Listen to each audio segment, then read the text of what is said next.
Good morning, everybody. Matt Moda here to give you my favorite NBA player prop picks today. We're talking Wednesday's NBA betting slate, December 11th. I'm going to have three of my favorite NBA player prop picks for you guys to lock in for tonight. We call this segment the Splash Zone because we're trying to see what NBA player is going to splash around, get us wet for tonight. Unfortunately, did not happen last night. We stayed incredibly dry last night. We only got one of our plays to cash, and considering we had some pretty juicy ladder climbs, ended up being a pretty rough day overall, down 2.5 units yesterday. The only play that we won was Kyrie Irving over 4.5 assists. He ended with exactly 5. He had one taken away, which means that our 6+ and 7+ didn't hit. Cole Anthony, 15+ points, might have been the worst bet in the history of the universe. That one never even came close. He shot like 2 of 12 from the field. Just disgusting stuff. And then SGA didn't cash his assist ladder. He ended with exactly 5, so gave us the hook on our mainline play. It is what it is. These things happen. Hopefully, we can have a much better day tonight. On the entire season, we are up on the year, admittedly closer to breaking even than I would like, up about 1.77, I believe is the exact number on the year. Feeling pretty good about the 3 picks that we have tonight, so feeling pretty good that tonight's going to be a good one, get us back into our winning ways. Those of you that are new to the channel would appreciate it if you could click the subscribe button. And then for this video, if you could like and comment, that would be great. Let's get into these picks. So 2 NBA games tonight. Again, 3 bets for you guys to lock in. Number 1, let's start with the early game. Hawks versus Knicks. Jalen Brunson over 26.5 points, -104 odds at FanDuel. Now, I will admit, it feels scary backing Jalen Brunson as a scorer this year. He's not scoring nearly as much this year as he was last year. We're going to go ahead and call this one our Pepto play of the day. Pepto play, meaning it's going to feel gross when you're hitting submit on that bet. So just take a shot of Pepto to soothe the stomach a little bit. So this is a number over 26.5 that Brunson has only hit in 8 of 24 games this year. He's averaging about 25 points per game. So that doesn't feel as gross when you look at the points per game. But just to give you context, last year, just looking at the regular season, Brunson went over 26.5 points in 42 of 72 games, and he averaged 28.8 points per game in the regular season. So there's no way around it. Scoring is way down for Brunson this year compared to last year. Now, we did start slow from a scoring perspective last year. Like if you look at the first 10, 15, 20 games, it was kind of similar to what he's doing this year. But I'm not even going to try and pretend that he's going to have another regular season like last year because it's different. Karl-Anthony Towns is in town. He takes away a lot of the scoring burden away from Jalen Brunson. I'm not going to sit here and try and pretend that it's anything other than that fact. And conversely, assists for Brunson are way up. He's averaging about about 1.5 more assists per game than he was last year. All that stuff is why this is the Pepto play of the day. That said, if there was ever a game for Jalen Brunson to go back to his scoring ways, put up like 30+ points per game, it would be this game against the Knicks. Number 1, it's an NBA Cup game. I have no idea if NBA players actually care about that. Some people seem to think so. Some people don't. If it ends up adding to him scoring 2 more buckets, that's fine. That'll just get us closer to the over 26.5.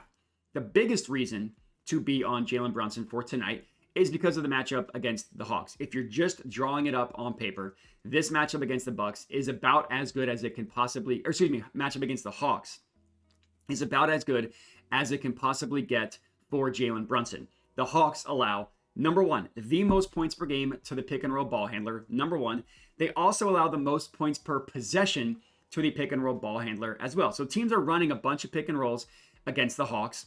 The ball handler is scoring the most points per game, the most points per possession as well. The Hawks simply cannot contain the ball handler when it comes to when teams run the pick and roll against them.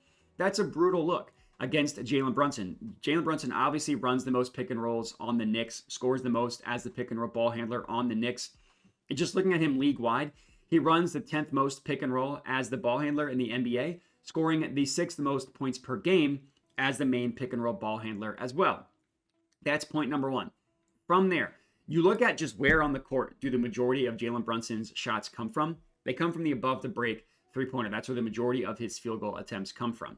The majority of those above the break three-pointers come from pulling up as opposed to catching and shooting. You know, there's 2 different ways in which a player can attempt a three-pointer. You can either pull up or you can catch and shoot.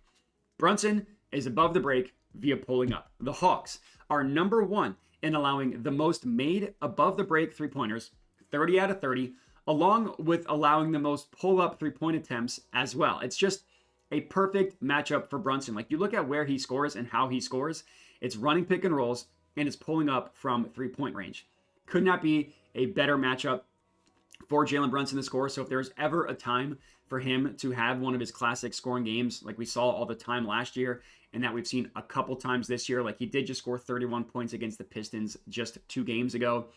I think it's going to be tonight for Brunson, getting us over this 26.5 number. I think he could put up 30 plus as well. If you wanted to ladder that bad boy, I would not blame you. That's play number 1. Next up, we're going with Trae Young. Same game here, obviously. Trae Young, 12 plus assists, minus 105 odds at FanDuel. Honestly, this is just a play on the number, the 12 plus assist number for Trae Young.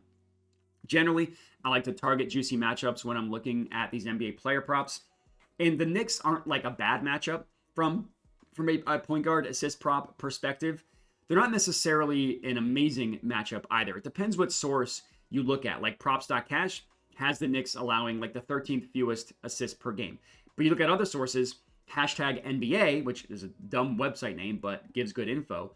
Hashtag NBA tells me that the Knicks are allowing the 7th most assists per game to point guards over the last month. And then if you look at NBA.com, you filter for guards and then how opponents guard guards. The Knicks are allowing the 2nd most assists per game to guards in general. Now, none of these are perfect. NBA.com doesn't distinguish from point guard to shooting guard, just gives you guard. Hashtag NBA is just one source.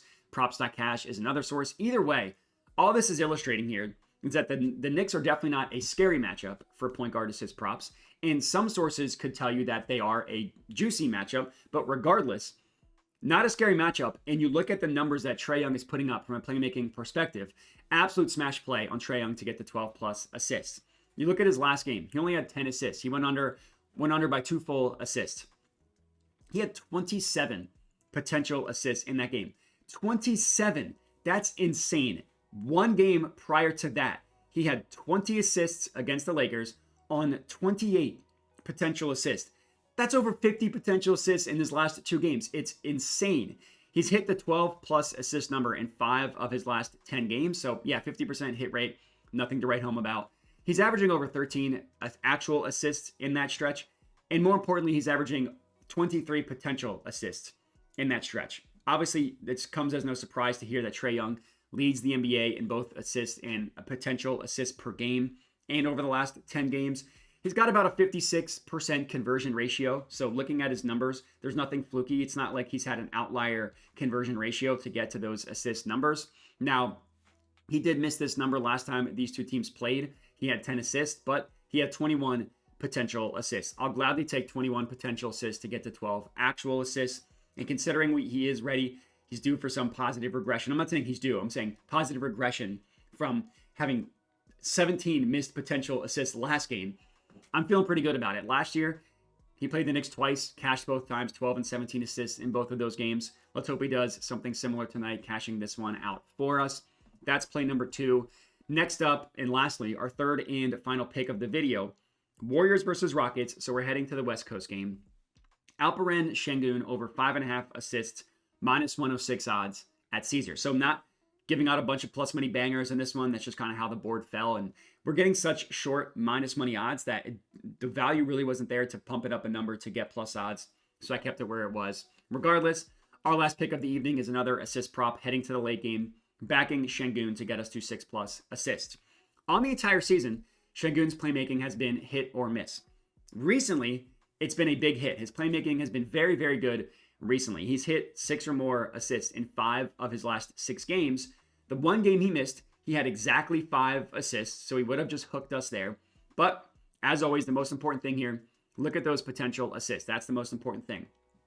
All 11 games in his last 6, all 6 of his last games, he's had at least 11 potential assists. So all 6 of those games, at least 11 potential assists, averaging about 12.8 potential assists in that stretch. And I'm looking at the last 6. If you look at just the 7th game, so one farther back, he would have just also hooked us with 5 assists in that game, but he had 15 potential assists in that game. So if you just kind of take a step back, look at the last 7 games that Alperen Sengun has played. He's gotten to at least 5 assists in all 7 of those games, averaging over 13 potential assists in those 7 games as well. So very, very good numbers from a playmaking perspective. I'm down to keep riding that. And the matchup against the Warriors ranges from either extremely juicy to mildly extremely juicy, again, depending on which source you look at. I think it's important to not just trust one source, but to look at a bunch of sources and have them tell a story. Because for whatever reason, all of these websites define centers, define guards as like differently between the sites. So you look at, let's just go through the list. At hashtag NBA says the Warriors have allowed the 7th most assists per game to centers. Props.cash says they have allowed the 4th most. Fantasy Pros also says the Warriors have allowed the 4th most. And for whatever reason, NBA.com leaves out centers entirely for the Warriors. No idea why. So 4th most to 7th most is a pretty good range. And it makes sense when you dig into it. Like you look at how the Warriors give up points. It's not from center scoring. The Warriors allow the 7th fewest points per game to the pick and roll roll man and the post-ups. That's how the majority of centers score their points. But the Warriors allow the 2nd most points off of spot-ups and the 5th most catch-and-shoot three-point attempts in the NBA. So if the center's not scoring via posting up or via the pick and roll roll man, he's either dumping it off to shooters, which is the spot-up catch-and-shoot stuff, or he's dumping it off to players in the non-restricted area of the paint, which is where the Warriors allow the most made field goals in the entire NBA. Like you look at, this is per Props Madness, just an NBA court defines different scoring types or different areas on the court is what I'm looking at. Corner, above the break, mid-range, non-restricted area of the paint, and the restricted area. The Warriors are literally 30 out of 30. They've allowed the most made field goals in the non-restricted area of the paint. We know those aren't coming from centers off of roll-man or posting up. And just looking at the numbers here, we can deduce that it's because they're playmaking a lot. They're getting a lot of assists. And looking at these specific player versus team matchups, Sengun played the Warriors twice this year. Actually has not hit this in either of those games.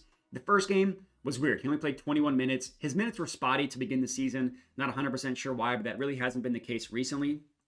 And the last time these two teams played was actually 2 games ago. Sengun had exactly 5 assists, so that was one of the hooks. But he had 12 potential assists. I'll gladly take another 12 potential assists. If we just need him to get to 6 actual assists tonight, we can rely on that 12 potential assist number because that's what he's averaging recently. That's what he had last time these two teams played. I absolutely love this play on Sengun to get us to 6 or more assists. And that's all we got. I appreciate everybody for watching. Again, make sure to like the video, comment, subscribe, all that good stuff. And if you're interested in getting all my plays sent to you for $5 a month, check out my Dub Club. It's in the link in the description of the video as well as the pinned comment. Dub Club is just a service you can sign up for to have people like me send plays to people like you. You get the same exact picks. So what you see me give out on YouTube, the same exact plays you see me give out on my Dub Club. The only difference is you get them early and you don't always have to watch, or you don't have to watch the YouTube videos. If you're busy, if you don't care about the YouTube videos, but you just want to tail, the Dub Club is for you, $5 a month. If you're not interested in that, no problem. I send out everything for free, both on YouTube and on Twitter. And that's all we got. I appreciate everybody for watching and have a good one.